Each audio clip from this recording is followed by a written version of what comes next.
the engineers of the future are going to have made their buying decision before they talk to you. They're going to have made the decision on who and what before they talk to you, because they'll get the information from the internet, they'll get the information from online portals where they'll have access to all sorts of things. And that started in the commercial world of component sales. That already happens. You've got e-commerce for most of the standard engineering providers now. And so they don't even interact with you sometimes. They're just buying it off the portal. They've made their decision before they interact with you. So in some cases, it's just that they're not going to interact with you at all. And at some point, something triggers a commercial decision that they need to then go to tender, and that just gets pushed out. But they already know exactly what they want and where it's going to come from. You're listening to the Sales Today podcast, and I'm your host, Fred Copestake. On this podcast, we explore how sales professionals can develop a modern approach to winning business, the application of virtual selling techniques, how to create meaningful business relationships, and much more. Why not take our free collaborative selling scorecard to see how your sales approach suits today's environment? You'll find a link in the show notes. And welcome to this episode of the Sales Today podcast, where I'm delighted to be joined by Daniel Wendon. Daniel is sales manager at Sulzer. We've had a little backward and forward about some stuff that we thought it's probably worth getting this stuff recorded and sharing to a broader audience. Yeah. But first up, Daniel, Sulzer, just give us a quick overview, what you're all about. So Sulzer are an independent engineering service provider. So we look after critical infrastructure for power, water, manufacturing, kind of anything that moves or rotates, we probably repair it in some way, shape or form. So if you think about your power stations, if you think about your clean water being pumped around under the streets, if you think about general manufacturing of cars and food production, all this kind of stuff, anything that rotates mechanically or electrically, whether it be pumps, motors, turbines, or field service, all of those things, all around the world, we repair it and keep it fixed. That's what we do. Very good. Very good. If it's rotating, we're fixing it. Basically, yes. That's the general overview. I'm sure the marketing people managed to explain that in a really, really complex way that people don't get. You'd like to think so, yeah. No, let's not go there. That's pretty big naughty. We're here to talk sales. Yeah. And I said something to you a little while back, which was about getting involved earlier in the sales process. And you're like, oh, yes, absolutely that. Yeah. If we're not involved in working through their decision-making and getting to the point of helping them put the RFP together, we are going to have a less chance of winning that. Like, I resonated very much with you, and we were backwards and forwards and talked about that. So yeah, it struck a chord. I think the stats were something like, if you haven't been involved in either developing or feeding into the, whatever you call it, ITT, IFP, RFQ, all of the million acronyms you could think of, tender, or project. Tender. Yeah. If you're not involved in that, or if you're not involved in advising leading up to that, then your chance of winning are very low. You often just become a third price comparison. And I don't know about you, but if I've worked with someone for a significant amount of time developing a project that I want to get done, and I have to go out to 3 bids, the likelihood of reading the full detail or taking seriously the ones that I've had it on because I have to, probably not that high. So when we started talking about that, I thought, how often does this happen in the engineering sector? How often does this happen to sales teams? And how do we change that? How do we impact that? How do we do a better job of being more important in the decision-making process when tenders come out? I mean, I think it happens a lot. But yeah, and you're kind of nodding, yeah, absolutely does. Yeah. But I also think a lot of people don't believe what we're saying. They're like, no, not in my industry. If somebody's reaching out to me, it's because they like me. They've seen what we've said on our website. I've put them out to watch the rugby or blah, blah, and I'm in with a really good chance. Yeah. What's the project about? Well, I don't know, but I'm in with a good chance because they like me. Yeah. You're way off. Somebody else, them on their own, them with somebody else, has been doing this stuff. Yeah. Why do we get in our own way then, do you think? I'm in with the shot here. They do want to work with me. What's going on? What's happening in the head to make things that it's going to be a good investment of our time? It's natural positivity of salespeople, isn't it? It's an opportunity that's come up. It's something that we've been invited to. It's not a lead we've had to generate ourselves sometimes. It's been handed to us. So that must be fantastic. That's great. We're gonna get this job. But especially if it's come out of the blue, if it's kind of, we don't even know the site that well, or we don't know the stakeholders that well, the likelihood is that, especially in some of the niche industries, that there's only a few people that can serve this project. There's only a few people that can do the scope. So you have to be on the list, because if they've got to get 3 prices and there's only 3 people that can do it, you're going to be on the list. So that gives you a chance. That's a start, isn't it? You've been invited to do it and you could do a good job. But like you mentioned, that if you have no idea who the stakeholders are, you have no idea why they want to do the project, you have no idea what their decision-making criteria is, and you don't know whether someone else has completely written this scope already that may be in line with what their specific functional skills are, or their specific kit is, so that it's almost tailored for them, because they're the technical trusted advisor. They've been in there with the customer. They've worked on the systems. They know what the customer wants. They know why they want it. They know the bigger picture. So to just respond to a portal-based tender document and it expects you to have the whole picture and be able to influence it to the right levels, I think is misguided quite often. And you have to reply. You can't not reply. You can decline to tender, but it's detrimental to you. But Yeah. Often you take a lot of hours, you take a lot of people, you take a lot of time to work on a bid that you only have half the information on, you have none of the emotional background on, and you don't know who any of the stakeholders are, so you can't influence anything. And that's where that kind of 10% likelihood of winning, I imagine, comes from, is that it's the likelihood so low because you don't know really what you're tendering. Yeah. I mean, a lot of this is natural positivity. So what we're saying, don't be so positive. Yeah. Please don't take this message away. There's a bit more nuance to this will come. Yes. But yeah, it's come out of the blue. It's like Christmas presents. Like, oh, Satisfy, give me something. Great, Yeah. you know. But it comes back to the old adage that I used to talk to for internal sales teams, which I hated, but often led to interesting things. Is if a customer says, "Can I have 100 of your most expensive items, Mister Customer? Can I have 100 of these?" And they send you an email, "Can I have 100 of these?" That's a strange request. So don't get excited and be all positive and think, let's quote this straight away. Your first question is, why do you want them? What do you want them for? Because that might lead to a much bigger, more complex discussion where you understand what's going on, instead of getting overexcited and quoting a giant number on a big quote with no information, which doesn't benefit anyone. But you get that positivity, don't you? I've got big quote, numbers, lovely, I'm excited. No, ask the questions of why. I love that. Yeah. The customer did say, "Can I have?" But that's how we read it, isn't it? Yeah. Oh, they want to talk about most expensive things because we have to be on the list. Yeah. I talk about. I use some strong language talking to engineers now. I mean, deliberately to try to provoke a response, and most kind of look at me and go, "I go, no, you're right." And I go, "That's an entitled approach. Have to be on the list. Of course we do. We're so brilliant at what we do." Sometimes that's true. Sometimes you are the one neat kind of company in the world or whatever, and your pedigree's amazing and all of this, and that's fine. And over time, you might be like, our success rate is 100% in this field for this technology and whatever, and that's great. But someone's going to come and disrupt the market and chuck you out, and they're going to do a better job than you are at some point. And you can be complacent for a certain amount of time, but when other people catch up, if you haven't started adapting already, you're going to struggle. Well, if you are that bloody brilliant, why aren't they talking to you earlier then? Because there is a buying process, isn't there? You know, you said you've gone through it a couple of times very quickly because you're just so used to understanding this. Yeah. You know, they don't just go, "Oh, I might just buy 100 expensive things." Why? Well, I don't know. Yeah, let's buy them. There's like something has gone on, which means that they need to respond to it. They don't know how to respond to it themselves, so they need some help in the servicing, in the production, in whatever it is. Yeah. And so they've worked out what that's going to look like.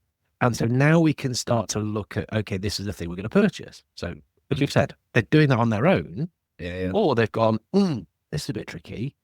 Let's go and talk to these guys because they know their onions. They'll be able to help us sort this out and guide our thinking.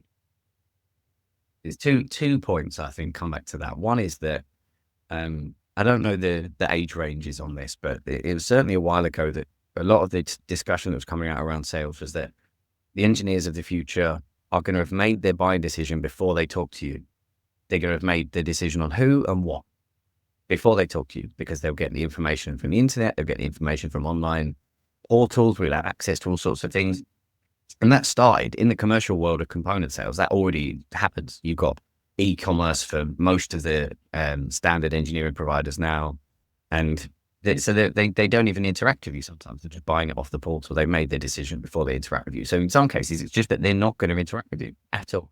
And at some point, something triggers a commercial decision that they need to then go to tender, and that just gets pushed out. But they already know exactly what they want and where it's going to come from. So that's from a lower end kind of component and maybe simple engineering project find, is that you won't be talking to the customer because they don't want to talk to you. They don't want interaction necessarily from salespeople because they can glean the information that they need from the information they have online. The other point is that a lot of the time we find is that we have our preferred customers and they see us as a trusted advisor, and they will come out and they'll say, this is a problem. We have no idea what we want to do. How do you help us? How do you help us with this problem that we've got? And that's when we get into the discussions around what you could do. And then a year later, an ITT comes out and it's specified, and we were involved in the process. But I think the rest of the time is we aren't seen as trusted advisors, or we aren't asking the right questions, and we become in especially the engineering sector, we become transactional salespeople who are lauded for our technical capability, because we have engineers who are salespeople, or engineers who work in sales. We don't have salespeople that are engineers, because it doesn't often go that way around. If you work in sales, you're not usually going to go and spend 20 years spending your time in engineering. So it comes the other way around. But that means that then the customer relies on us for our technical capability and answering technical questions, not necessarily for us being a trusted advisor to their business and the overall, and doing commercial proposals around ROI and all this kind of thing. And in some cases, that's where the disconnect is. That's where we don't talk to the customers about the right things at the right time, and we focus on the short term. And the people that are focusing on the short term in kind of the maintenance areas and things like that, fantastic, do a great job there. The people that are talking about carbon reduction, that are talking about energy efficiency, that are talking about plant lifetime, all this kind of stuff, I often find that there's a ceiling where the traditional technical sales engineer doesn't cross. And often that's that ceiling where, if you're lucky enough to have key accounts or people like that, and that's their remit and they're involved in that. But I don't think the conversations or the questions around, why are you doing this? What are you doing next? Here's what we do. Where does that match with what you do? And how does it cross over for the next 10 years? Yeah. It's like the engineer will get drawn into the technicality, into the problem, the thing that needs fixing. Engineers are brilliant at fixing stuff. Problem solvers. I mean, the brains to do this. I wish I could think like this. Yeah. But that can also be it's a blessing and a curse. Yeah, dead clever way to do dead clever stuff, but we focused in on that rather than perhaps zooming out a little bit and going, hang on a minute, what are you actually trying to do here? Why are you doing this? Yes. But the contact that you're talking to probably doesn't know either. I've been told that I've got to scrub a certain amount of CO2 out of this thing. Yeah. Okay, let's scrub the CO2 out of this thing, and we will zoom into that. Whereas, where has this come from? Well, the big boss has signed up to some kind of agreement saying we're going to be carbon neutral by 2030. Yeah. If we're not, I'm getting kicked out. The shareholders are going to be unhappy, and that's the big issue, and that's where the thing is coming from. Now, to go to talk to the big boss about that, and even preempting his problem, saying, "Hey, look, you've signed up for this. Maybe there's something we could do to help you." Yeah. What does that That's a different set of skills. That's another process. So the point is, it's process, but it's not the same process as trying to actually fix the technical issue. And we're asking people to do both of these things. Yeah. And I think that's where we fall down, because if you think we're talking about, let's say we've got machine A, and that's the focus has come, like you said, this much reduction in CO2 output by 2028, whatever. And it's come through, percolated down, and it's ended up, multiple things will have happened or being discussed in the business. It happens to be that machine A is a problem. And so whoever the engineer and asset owner in the company for machine A has contacted you and says, this machine needs to be 20% more efficient by 2028, whatever. So the two engineers get together, and we're talking about how we make it more efficient, what we're going to do, mechanical this, electrical that. And then we're trying to talk about fixing that individual problem, which is part of the overall problem, or could be a part of the overall problem. But like you said, if you can if you can change your access points within that company and become valuable to other people, you might end up talking to whoever, CEO, operational director, whatever. And actually, the answer might be throw machine A in the bin. Not fix or make machine A more efficient. If we look at it holistically, throw machine A in the bin, buy a new version of machine C over there and double that up and do X, Y, and Z. And if you're not doing that, someone else probably is. And then, so then when you submit your bid for making machine A more efficient and you get the result, no, you've lost the tender. Why? Because we're not going ahead with the project. Well, what project are you going ahead with? Oh, completely different one that X, Y, and Z advised us on. Okay, well, they've done a better sales job. They've spoken to more people. They've influenced more people. And they've understood what the requirements of that company is above and beyond the technical need of machine A. I mean, absolutely. I agree 100% on that. And that's the way you help people try to get their head around. But what's stopping people doing that? Because we explained it, we've made it sound very, very easy in the 5 minutes you've been. But in principle, it is actually. I mean, I explained it in 3 words: backwards and upwards. Yeah. Backwards in the buying process and upwards in seniority. But what's getting in people's way to stop them doing that and basically put themselves in the best position to collaborate with the customer? And the word you said earlier was to get on the emotional side as well, because actually we're now early in that trust advisor status because we're in it together. It's our problem. What's stopping us? Why isn't it happening more? Well, imagine, this is something I talk about quite a lot. Imagine being a fantastically trained, excellent engineer in whatever field you're in. You've done it for a million years and you are a technical advisor. Everyone comes to you with technical questions. You've now got to go and do something that in your mind, you're probably incompetent at, or at least in your own measure. Fear of incompetence for someone that's been competent, very highly competent for a very, very long time is a scary barrier.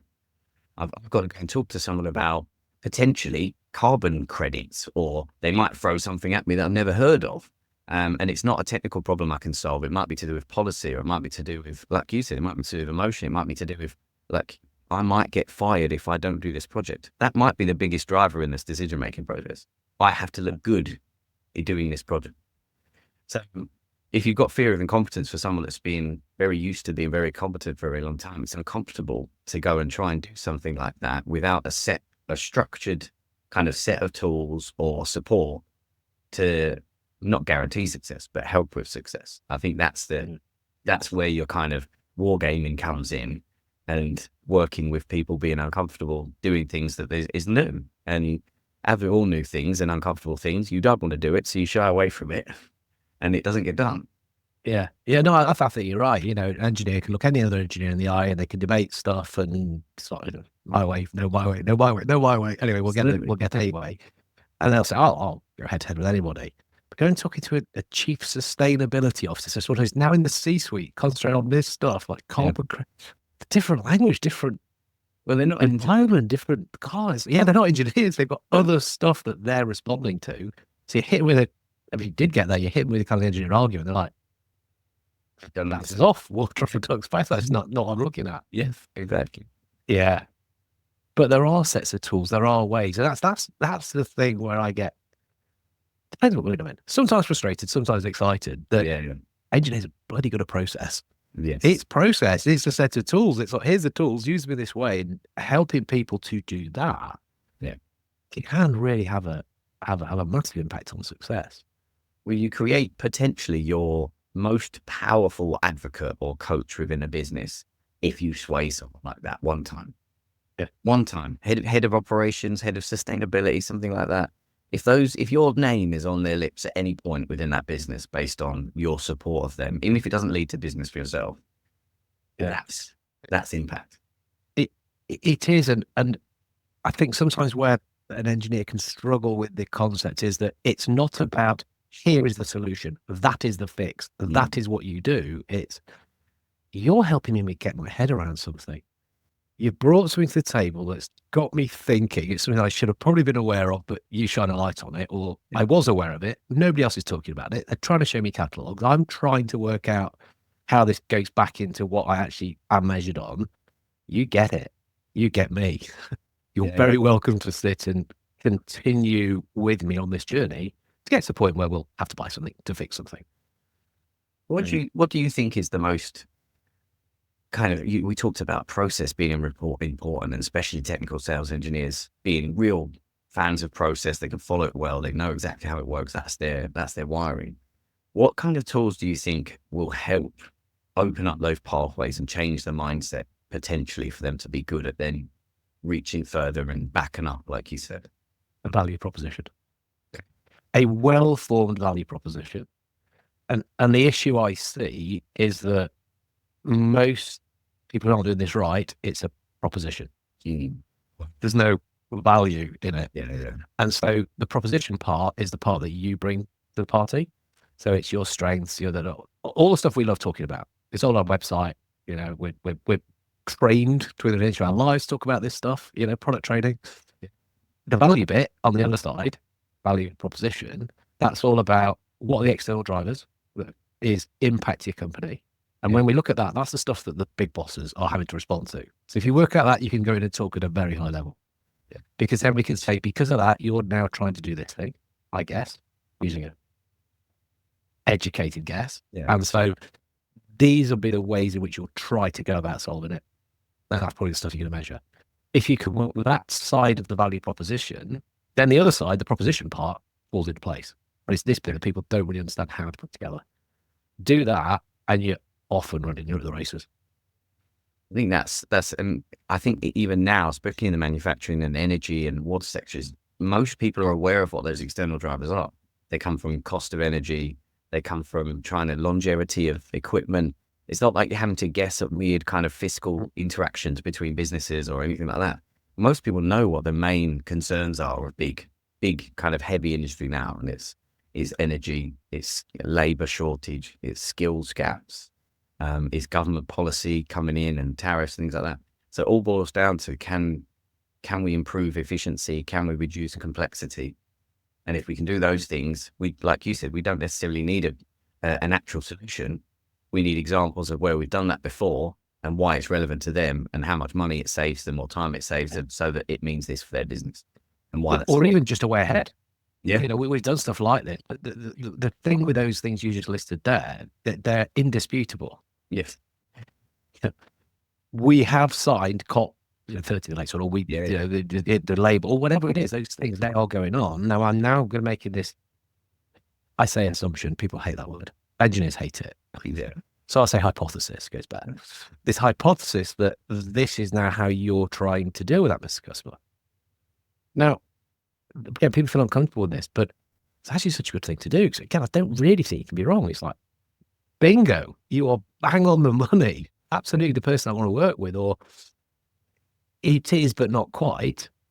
Okay, well, what is it? Or, no, you're wrong. Okay, well, why are you doing that? But the very fact that you've indicated you're thinking like that, that's where you're building that rapport, that bond, that relationship, because you think like me, says Big Boss, and that's who I want to talk to. And that's that holds up such a mirror to what a technical sales engineer derives comfort from when they go and look at machine A and go, I bet you've had this problem on machine. Yeah, I have had that problem before. Oh, so we've seen it loads of times. This is what you do, blah, blah, blah. Okay. You understand me. It's exactly the same. The gratification's the same. The building of confidence is the same. The rapport is immediate and the effect is massive. So being able to transfer that methodology backwards and up, I think is so important. And I don't know if this is true, but this is my perception, that a technical sales engineer already has usually the engineering foundation, product knowledge, the history of all of that kind of stuff.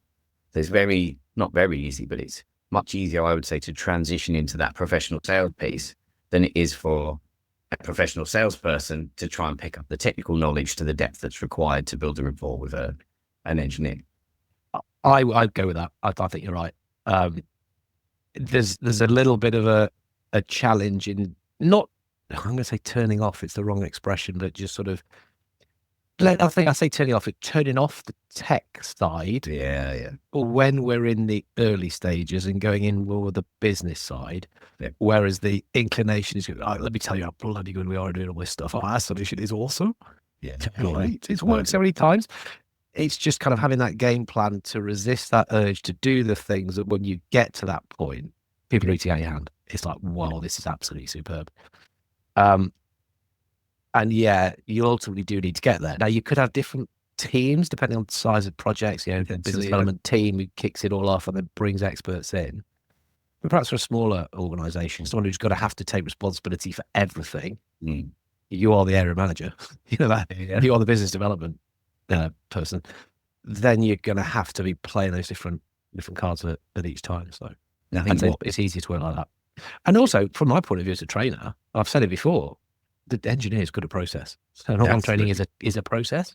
Yeah. Really? Yeah, there's some psychology in it. What's better than within a company itself, if you can influence at all levels, and it's your name, your individual name, not even necessarily the company name, but your company name and your individual name that's influencing at all levels, that impact within the business is going to be massive.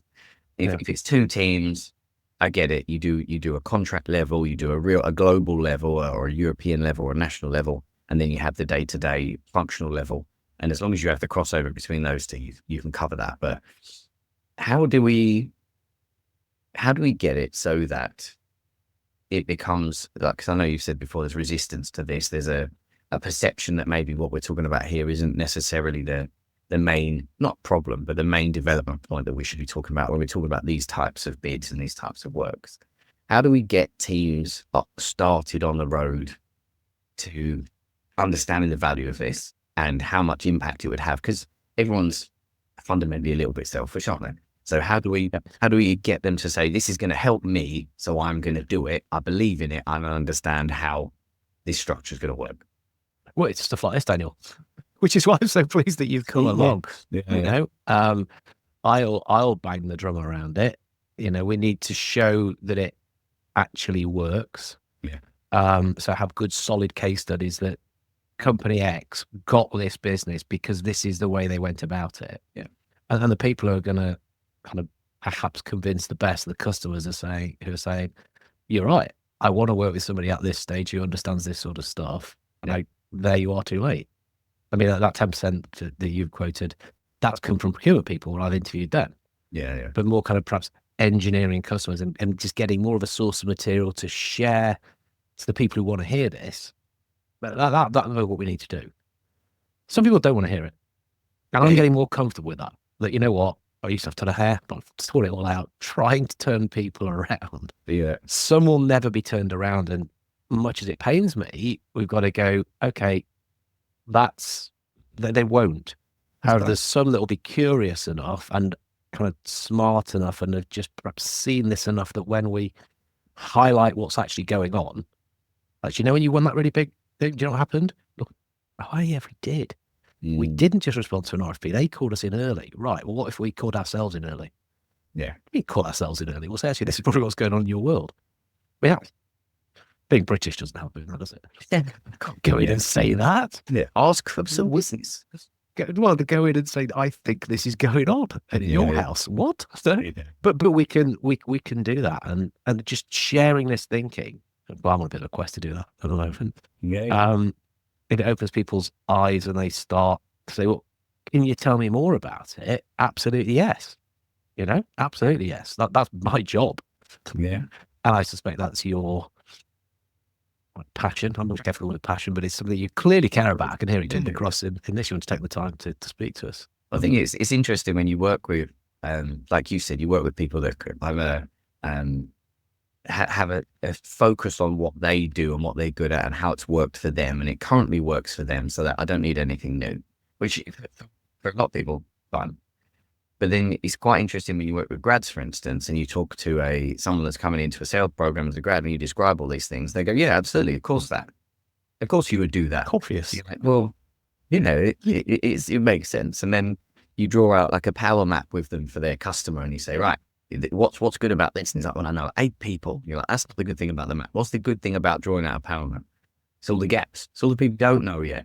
Oh, yes, there's 10 gaps there. Right. Well, that's your job. Once you know those people, you get enough of a story to understand that business. Until that point, you don't know. I was just smiling there because, the known unknowns, be comfortable with those. Now, again, going back to this concept that I came across, a guy called Mark Rathor introduced me to the label. And I'd seen it, but I didn't put my finger on it, which is this engineering superego. Okay. Not knowing something. Yeah. Not good. It's bad. Don't like it. Yeah. Not comfortable. Yeah. So actually, if I don't know, it's probably not important. Okay. Yeah. Yeah. Whereas somebody who's kind of newer, fresher to this, it's like, this is the process to work it. And there'll be things that you don't know. And it's really good that you don't know, because you can now go to know and find out. Yeah. That's your next step. But you can get a bit entrenched in the kind of, don't work like that. Not in my industry, not how I've sold it before, not what worked. I've been dead successful in working like this. And of course they will have been. Yeah. And that's where the super ego thing comes from. So. There's 2 points there, I guess, that I'd like to kind of cover a little bit. One is obviously marginal gains, that you've hit your target. Let's say you've done 100% of your target every month for your whole life. Smashed it, doing your own progress. That's fine. But what are the little things that you could do to either maintain that going forward or do a little increase? And so that level of learning is I think a lot of people are open to. It just depends on the format and all those kind of things. But the other point around the known unknowns, I think that if you think about how an engineer would work in a standard environment, they are very consciously incompetent of certain areas, because they have to be, because they're segregated into mechanical, electrical, controls, specifics, all of this. And they know, this is my baby, I look after this, I know exactly how it works and all of this. But I also very much am aware that I don't know anything about that bit over there, or that black box in the corner that does X, Y, and Z. So they're very much okay with being segregated from not knowing certain things. But that also means, that segregation means that I don't touch that. I don't talk about that, because I don't know about it. It's not my job. That's Joe Vog's job. I'm not going to go anywhere near that. And I'm actively going to ignore that out of my brain, because it's irrelevant to my life. And it's an interesting, when you talk about like the wiring and the structure of that kind of background, it makes sense that you would avoid things like that. You just touched on the third. So when I talk about this stuff in webinars or workshops, I talk about this. So the entitled approach. Yeah. That's also pretty great. How can you not possibly want to buy from me? You'd be crazy not to. Yeah. Engineering super ego. Now I've been dead successful doing this sort of stuff. My way is brilliant. Yeah. Get shortcut. And then what you just talked about there is entrenched depth perception. Yeah. And that, right, I'm zooming into my little bit. The other bits around here don't really matter.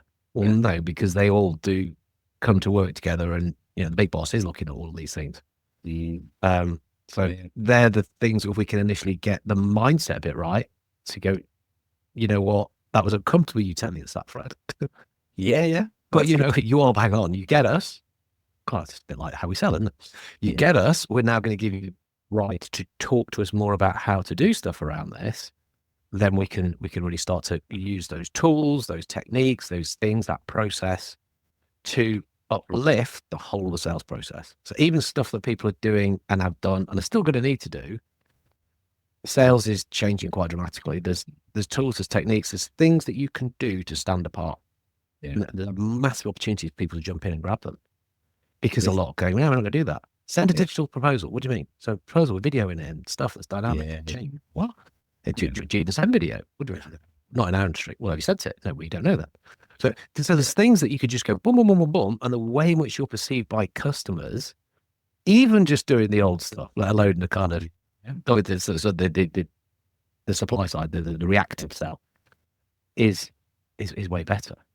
I think it's an important point, isn't it, for sales leaders, that when we talk about our teams and we talk about changing them and managing change and training and adaptability and all of this, that we often don't use the sales tools that we inherently have to convince, negotiate with, and develop our teams. We just think we know best. This is what we should, this is what we've been trained in. This is what we've been told. And we think, and the 3 things you pointed out there, it's like, that's understanding your audience, that's adapting your message, and that's taking into account resistance to change, which customers, a salesperson will describe to you how they overcome resistance to change in a customer for a supplier all down.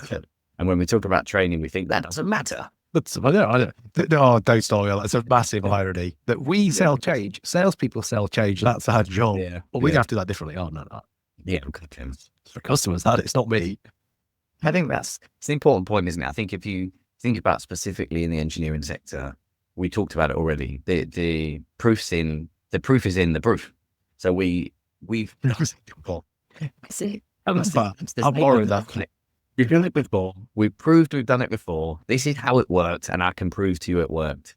So if we're talking about sales methodology and change and this development of relationship management a bit more, and like you said, moving back and up within the business, We have to prove that it works. We have to prove a method, and we have to prove again and again that it works. And to do that, we need to maybe lead by example, build some examples ourselves, support, do it with them, guide the process, and learn ourselves as we're doing it, because it's very easy to talk from a position of privilege, like sales leader, I'm the best salesperson in the world. Absolutely not. I'm potentially out of touch significantly because I haven't done it directly as much as I should for a while. So get back into I hate the word, I'm not going to say it because you'll hate it, in the trenches. Oh, you know I don't like this one. You'll hate it. So, but just go and see customers and run the process with them so that you're like, am I preaching the correct things? And am I upsetting Fred by saying those words again? You were going to say get in the trenches, which, yeah, okay. Get I don't like get involved more directly. Yeah, no, but get involved more directly. Be proactive. Do it with them, and a bit like if you were training someone on a technical task, you would go and do the task with them and show them that you had done it before and the pitfalls and the things that you learned, passing on of knowledge, not just information. It's easy to talk about information when we're talking to customers, we're talking to sales teams. Passing on information or data has no context, has no buy-in. Passing on knowledge and passing on experience takes time and takes us to think about our audience. And that's something that something that I haven't taken into account as much as I would like. And it's a point I'll take. It is very powerful when it's we're in this together. It's a let's, and I've done quite a lot of work with very big engineering companies where they're looking at opportunities and so building the value prop and what that kind of leads on to the messaging and stuff, where they get everyone in the room who might be living in different countries because of the size of these opportunities. They come in and they're probably all a little bit, this is new, this is a bit scary, but actually, no, we're all in this together, and guide people through that thinking. And then that human collaboration thing kicks off and we start getting brilliant ideas and boom. And wow, this is very cool. We've got something good here. We've got something good here. Let's go and use it. Absolutely. Awesome. We could talk about this for hours. I suspect we might have to have a part 2, 3, 4, and 5. But Daniel, thank you so much for coming on. Where can people get in touch with you? Because I think you've said some things that your fellow sales leaders might say, yeah, I forget, Fred, I want to talk to Daniel. Yeah. Where can we get in touch? LinkedIn message always the best bet for me. It's something that I'm checking in on quite regularly. So that's absolutely the best one. It's the easiest way to find people as well. You can see we're all using it. We are. I'll drop your link to the profile into chat and into the show notes. Mm-hmm. And if you are going to reach out, Daniel, just mention that you've heard him talk on here. Yeah. Lovely job. Brilliant. No, thank you so much for coming on and sharing. Great. Thanks very much, Fred. Thank you for listening to the Sales Today podcast with me, your host, Fred Copestake. I hope you've enjoyed what you heard today.